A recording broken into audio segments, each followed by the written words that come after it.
Okay, so the first person I want to bring up here is Miss Susan Doyle. So Susan, where did you go? There she is.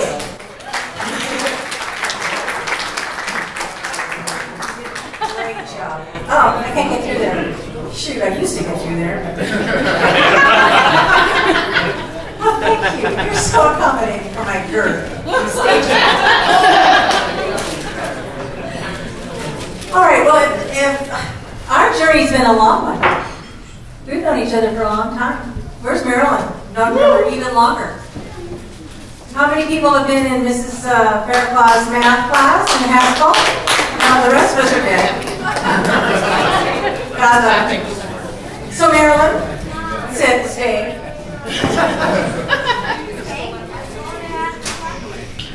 If you have received a card, and you guys are talking about you received Christmas cards and they mean so much to you, or an email, you know that the signature is always the very best. Bob, correct? Yes. Or the best, or the very best. If he signs a playbill, it's the very best. So I kind of want to just talk a little bit about the very best that I've taken away from knowing the Faircloths over the last years. But you know what? They are the very best at giving of themselves. They expect the very best from those that they bump into and are in their classes, or just friends. And they absolutely wish you the very best and know how to praise you effectively and teach you how to accept that praise graciously. So I would just like to talk about somebody that, even though Bob is a great man, behind every great man is a better woman. And you know, as you're growing up, you learn all these attributes. And you get a lot of them from your teachers. They model them, they display them. And you know, one of the attributes that I have to say that I had to have learned from these guys was patience. Because God knows I did not have a lot of it. And so they needed a lot just dealing with me. Marilyn. Marilyn was my 8th grade math teacher. Math and I were not friends. Math and I are still, well, we're passing acquaintances, and I can teach fractions to my students without breaking out into a sweat. However, I do want to give something back to you, Marilyn. I want to thank you for your patience in teaching me. I tried, but I can't get through this one.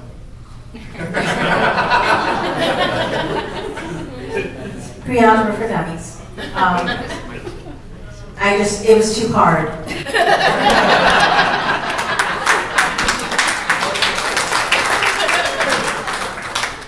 So I'm about right here.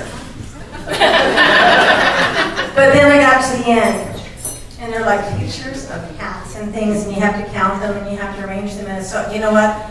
It's too hard. Give this to Sarah. I actually bought all these things with Sarah in mind. So thank you so much, Marilyn. And as one of those divas, you know, those divas out there that had to be dressed by Marilyn, God, patience. I remember the changes in My Fair Lady thinking, I gotta go, I gotta get this on, hurry up, I gotta go. And she was so patient, and she was so calm, and she altered, and she sewed, and she altered, and she sewed, and I got to look like a princess, so I'm really happy about that. So here's something for you that's a little easier to dress than I was.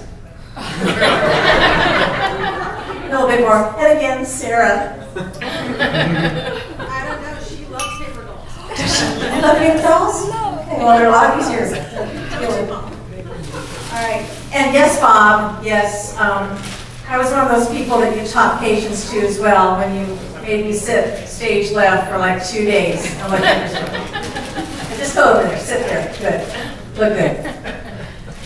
So we'll get to you.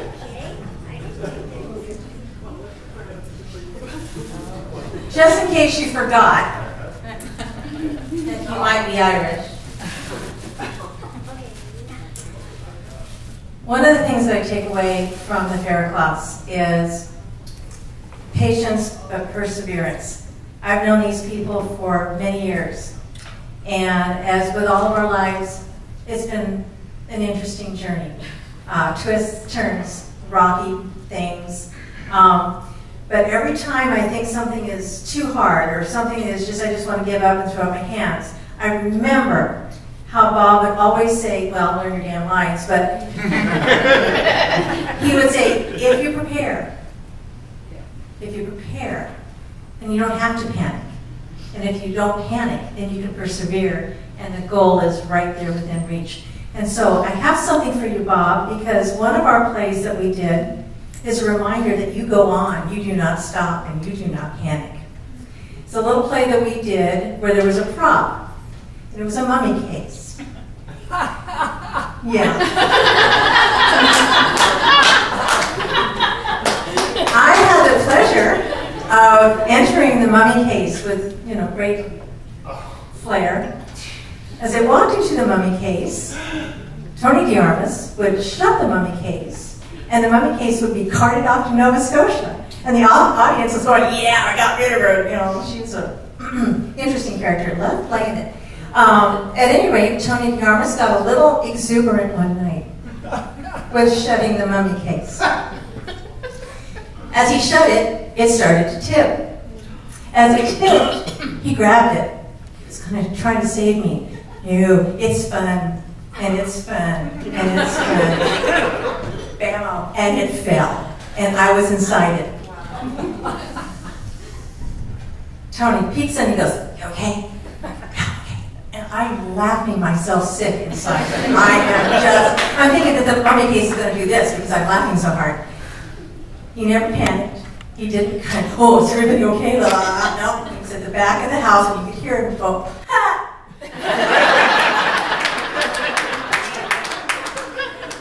Oh, God. And so they wheeled me off. Everybody was standing. Judy Craftsy, I think, was our wonderful stage manager. She was standing there with a quarter in her hand, ready to call 911, just in case there were little bits and pieces of me left inside. It was just memorable, but it just said to me that no matter how many times you spin, how many times you fall, you go on. You do not panic. So, Bob, this is for you. Mommy. Ashley, Sarah, it's for you. Mummies. Why is that never daddies? That's right. And the final thing, obviously, when you're in a theater, it's a heady business, and you have a tendency to kind of lose sight of the people that you work with and all those things that work together to make everybody look good. And somebody mentioned the opening night, I think it was Jody, mentioned the opening night gift, which was the apple. So I want to give you an apple. I'm going to open it for you. It's your birthday, but I'm opening your present. I'm bringing you an apple. This is a symbol of the very best of Bob Faircloth. He says, job well done. Thank you so much. Praises are to you. That's what I've learned from the Faircloths. Patience, perseverance, and praise. I think what... Oh,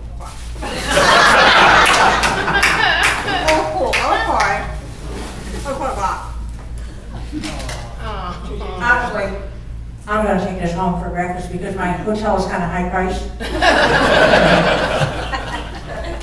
So for you, Mom, the very best.